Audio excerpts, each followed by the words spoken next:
Yo, what's up mga mamin sir? Ako nga pala si Jacob, nagsasabing sa buhay, subok lang ng subok. Kapag napagod ka, pahinga ka lang at laban ka ulit hanggang sa makaraos.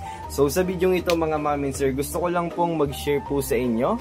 Isa ka bang small content creator katulad ko na mahilig gumawa ng videos, mag-vlog katulad nito? So yan mga mamin sir, gusto ko lang pong i-share sa inyo yung dalawang platform na pwede po tayong kumita sa pagpo-post lang ng videos. So, eto po yung tinatawag nating affiliate marketing mga mamin sir. Yung pagiging affiliate, siguro familiar na din po kayo doon mga mamin sir.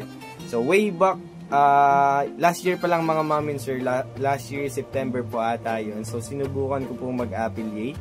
At yun, sa biyaya ng Panginoon, nagbunga rin po yung mga mga pagtsatsaga at yung efforts natin sa paggagawa ng videos. So, gusto ko lang pong i-share sa inyo yung dalawang platform na pwede tayong kumita na wala tayong nilalabas na pera. So, paano ko nasabing wala tayong kailangan ilabas na pera at pwede tayong kumita? Mamaya i-explain ko po sa inyo. Ito nga po pala mga mamin sir, yung Orange app at yung Black app.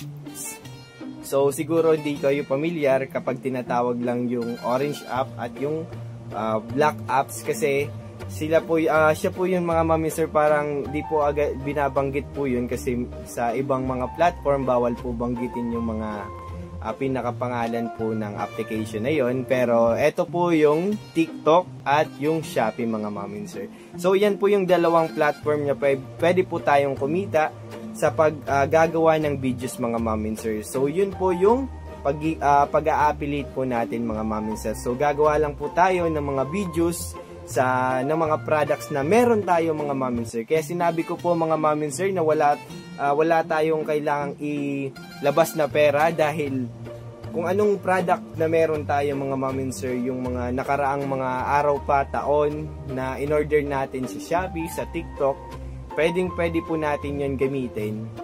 Videohan natin, i-promote po natin. So, doon sa way na yun mga mamin sir, pwede nyo pong gawing i-promote yun. So, di po kayo lalabas ng pera. Di po kayo mga mamin sir kailangang gumastos, ganyan. So, kailangan lang po mga mamin sir ng sipag at diskarte. So, diskarte kung anong mga bagay na meron tayo. So, yun po yung gagawa natin ng videos. So, yan pwede po natin yan i-upload sa Shopee at sa TikTok mga mamin sir. Yun, gusto ko lang pong i-share ito mga mamin sir sa inyo. Baka mag-work din sa inyo, katulad po sa akin. At yun, salamat kay Lord talaga mga mamin sir. Almost 1 year na din po tayo nag-affiliate. So, yun lang po mga mamin sir. Tips lang po mga mamin sir sa paggagawa ng videos. Unang-una po, kailangan nating Familiar natin yung product na pinopromote po natin. Hindi lang basta-basta bibidyohan mo na hindi mo alam. Kailangan natin mga mamin sir i-familiarize yung product na pinopromote po natin. Pangalawa mga mamin sir is yung consistency mga mamin sir. Yung pagiging consistent sa pag-upload natin ng videos. Mag-set tayo ng goal at least 3 to 5 videos a day kung kaya po natin sa lalo na sa mga walang trabaho katulad ko. So eto na po talaga mga mamin sir yung tinuturing kong trabaho. So yung paggagawa ng pagpo-promote, yung pag-a-affiliate mga mamin sir sa TikTok at sa Shopee. So yan po yung tinuturing kong trabaho sa ngayon. At yun mga mamin sir, yung pangatlo mga mamin sir is yung quality.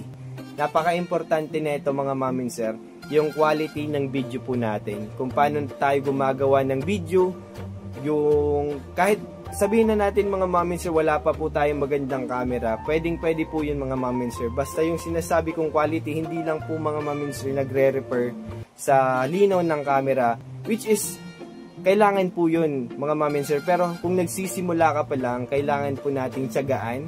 So, mag-video lang po tayo, mag-edit lang po tayo. Naniniwala ako mga mamin sir, at least makagawa po tayo mga mamin sir ng 2,000 videos sa buong taon. Naniniwala ako mga mamin sir na isa po dyan magbabiral. Kaya yun mga mamin sir, maraming salamat po sa panonood na ito. At yun, sana nakakuha kayo ng pwedeng gawin yung sideline, part-time, ganon. So, di ko na ipapakita sa inyo yung mga na-earn po natin dito sa platform na to. Basta yun mga ma'am and sir, gusto ko lang pong i-share sa inyo. Sa mga di pa po pala nakakapag-like and follow sa ating TikTok, don't forget to like and follow po mga ma'am and sir sa ating TikTok at dito sa ating Facebook page mga ma'am and sir. At yun, so maraming salamat po mga ma'am and sir. Yun, God bless po sa inyong lahat.